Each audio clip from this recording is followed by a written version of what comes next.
Hey everyone, it's John here from Montreal Hockey, back with another video, and this video is going to break down the Jake Allen trade to the Montreal Canadiens. If you are new to the channel, welcome as a subscriber, smash that like button, and leave your thoughts in the comment section below. So, Jake Allen, I'm going to go over the full trade here, what's next for both these teams, the Canadiens and the Blues, and just talk about the impact here. So, Jake Allen and a 7th round pick in 2022 from the Blues to the Canadiens, and a 3rd round pick in 2020 from the Kovalchuk trade, which is the Caps' 3rd round pick. That's going to the Blues, as well as a 7th round pick in 2020. So Allen and a 7th for a 3rd and a 7th.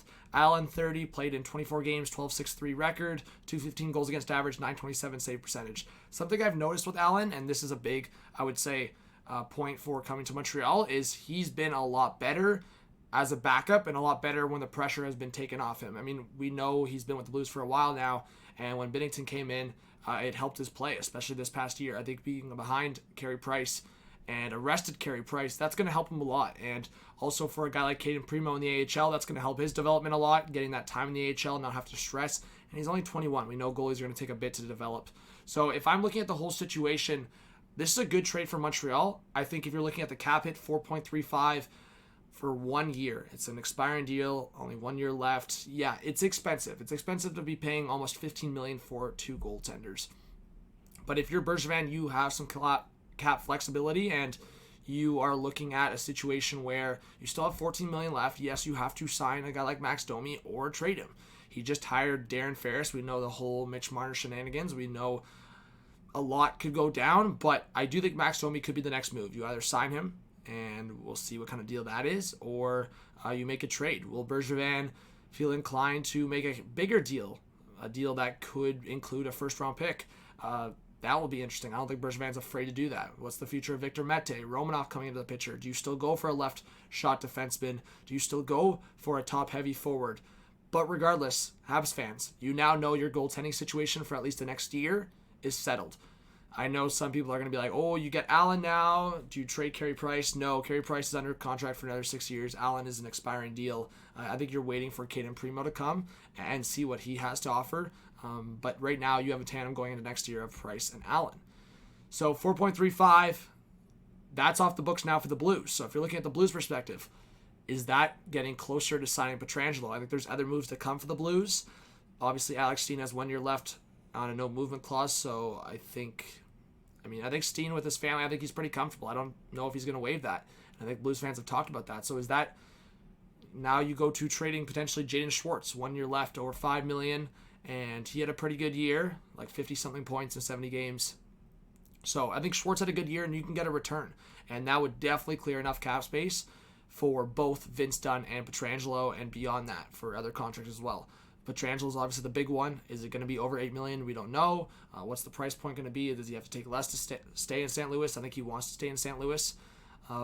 But Rutherford tweeted out saying that it doesn't seem like they're close on the Pietrangelo talks. So that's an interesting point. But overall, this is my analysis here. I think the Canadiens now can look at having one of the better tandems in the league going into next year. And if you have a healthy Price and what we saw in the playoffs, this could be huge for the Montreal Canadiens. What's next for the Canadiens? Like I said, is it a Domi trade? Is it you trying to go through free agency? Taylor Hall had another meeting, I believe, with the Coyotes today.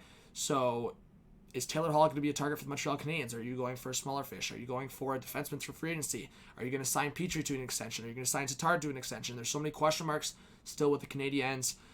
For the St. Louis Blues, it's very simple. You have young players coming up, and this is what I talk about for, people are going to be like, oh, the Canadiens fleeced the Blues.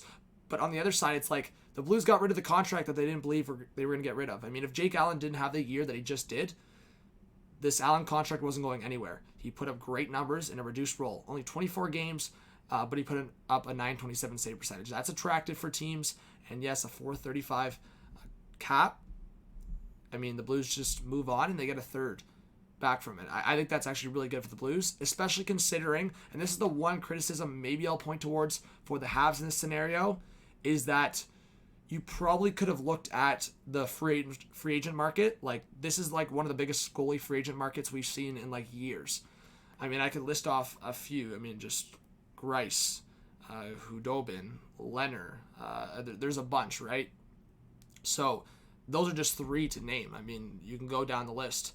I mean, obviously there's some at a lower level that we don't know if we're going to retire, like guys like Crawford, Howard, Who else? Anderson. So Craig Anderson. Like, we'll see. But I think the Blues could get a guy that can tandem up with Binnington fairly easy, like through free agency. So we'll see. I think that's kind of my whole analysis here for the Blues. Next steps, like I said, is it a Schwartz trade? Is it just re-signing Pietrangelo? I would say you try to re-sign Vince Dunn as soon as possible and don't get to a point where someone tries to offer sheet. And that's the last point I'll make here.